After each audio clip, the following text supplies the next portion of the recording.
রং বদলের ব্যাপার স্যাপার। কবি ভবানী প্রসাদ মজুমদার। দিল্লি থেকে বিল্লি এলো, দুধের মতো সাদা। কলকাতার এক কালো বিড়াল বললে তাকে, দাদা আসুন বসুন, কেমন আছেন, বাড়ির খবর ভালো? সাদা বিড়াল বললে, তোমার রংটা কেন কালো? কালো বিড়াল বললে, শুনুন, রাখুন আগে বেডিং। আমি যখন জন্মেছিলাম চলছিল লোডশেডিং। কুচবিহারের রাজার ছিল একটা কালো হাতি।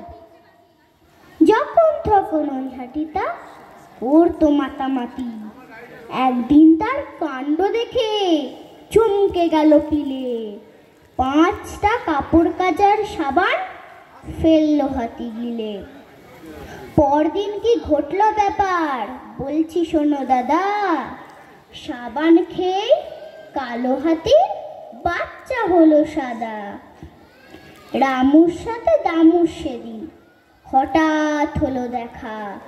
বললে দামু, শোন রে রামু, চললি কোথায় একা? 9 মাস বাদে দেখা হলো, কেমন আছিস? ভালো, আগে তো বেশ ফর্সা ছিলিস, এখন কেন কালো?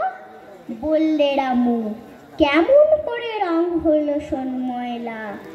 আগে বেচতাম ময়দা আমি, এখন বেচি কয়লা। সেদিন ভোরে বললে ভোদা, বলতো ভেবেই হাদা। রাত্রে ফোটা ফুলগুলো সব হয় কিভাবে সাদা? বললে হাদা, হায় রে গাধা, এ তো সবাই জানে। অবাক হয়ে তাকিয়ে কেন থাকিস আমার পানে? রাত্রে ফোটা ফুলগুলো না ঘুমিয়ে জেগে থাকে। হয় সাদা রোজ, সারা দেহে জ্যোৎস্না মেখে মেখে। নমস্কার।